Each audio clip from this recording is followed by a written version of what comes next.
இயேசு கிறிஸ்துவின் அன்பின் வாழ்த்துதல் உங்கள் அனைவருக்கும் தெரியப்படுத்துகிறேன். இன்று இயேசப்பா நம்மோடு என்ன பேசுறார் என்று நாம் பார்க்க போகிறோம். சங்கீதம் 119 105 வசனம், உம்முடைய வசனம் என் கால்களுக்கு தீபமும் என் பாதைக்கு வெளிச்சமா இருக்கிறது. நம்முடைய வாழ்க்கையில நமக்கு வெளிச்சம் முக்கியமா இருக்கிறது. அந்த வெளிச்சம் ஆண்டவராகிய இரட்சகர் இயேசு கிறிஸ்துவா இருக்கிறார். நம்ம எங்க போகணும், நம்ம எங்க வரணும் நமக்கே தெரியாது. ஐயோ அங்க போகலாமா வேணாவா என்று சொல்லி அநேக இடத்துல நம்ம கேட்போம். ஆனா சொல்றவங்க ஒவ்வொன்றும் ஒவ்வொரு மாதிரி சொல்லி அந்த இடத்துல நமக்கு ஒரு சந்தோஷம் கிடைக்காது, போகிற காரியங்கள் ஆகாது, போகிற வேலைகள் ஆகாது. இப்படி அநேக சூழ்நிலைகளா இருக்கலாம். ஆனா ஆண்டவர் நமக்கு வெளிச்சமும் தீபமா இருக்கிறேன் என்று இரட்சகர் இயேசு கிறிஸ்து நமக்கு வாக்கு கொடுத்திருக்கிறார். இந்த வாக்கு எது என்றால், இந்த வெளிச்சம் எது என்றால், இந்த தீபம் எது என்றால் ஆண்டவருடைய வார்த்தையாக இருக்கிறது. இயேசு கிறிஸ்துடைய வார்த்தையை நீங்க விசுவாசிங்க.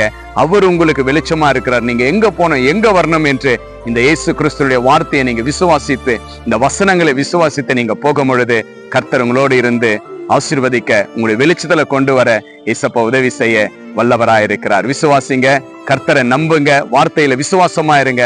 கர்த்தர் உங்களோடு இருப்பார். நாம் செபிக்கலாம். நேசிக்கிற பரலோக பிதாவே, அப்பா, வெளிச்சமா இருக்கிற என் தேவமே, உங்களுடைய பிள்ளைகள் எந்த இடத்துல இருள வாழ்ந்து கொண்டிருந்தாலும், எங்க போகணும் என்று தெரியாமல் வாழ்ந்து கொண்டிருந்தாலும், ஆண்டவரே உம்முடைய வார்த்தையின்படி அந்த வெளிச்சத்துல நீங்கள் கொண்டு வந்து ஆசீர்வதிக்கும்படி இயேசுவின் நாமத்தினால் ஆசீர்வதிக்கிறேன். கர்த்தாவே ராஜா, எங்க போகணும் எங்க வரணும் என்று தெரியாமல் வாழ்ந்திருக்கிற ஒவ்வொரு தேவ பிள்ளைகளுக்கும் இயேசுனுடைய வார்த்தை வெளிச்சமா இருந்து பாதையை செவ்வையாக்கி ஆண்டவரே வழிநடத்தும்படியே உம்முடைய கிருபை தாங்கட்டும். ஆண்டவரே, உம்முடைய பிள்ளைகளுக்கெல்லாம் உம்முடைய வார்த்தையை வெளிச்சம் ஜீவனமா இருக்குது ராஜா.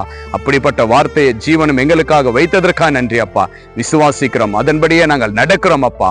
போகும்போது வரும்போது எங்களோடு பேசுங்க. உம்முடைய வார்த்தை நிமித்தம் எங்களை பேசி வெளிச்சத்தை கொண்டு போவதற்காக நன்றி செலுத்துகிறோம். வார்த்தை கேட்டு விசுவாசிக்கிற ஒவ்வொரு பிள்ளைகளையும் ஆசீர்வதிக்கிறேன். இயேசுவின் நாமத்தினால ஜெபிக்கிறேன் நல்ல பிதாவே. ஆமேன், ஆமேன். வார்த்தையை விசுவாசிங்க. நிச்சயமாக உங்களுக்கு ஒரு வெளிச்சத்தை கர்த்தர் கொடுப்பார். நீங்க சந்தோஷமா இருப்பீங்க. எங்கே நீங்க ஏமாற மாட்டீங்க.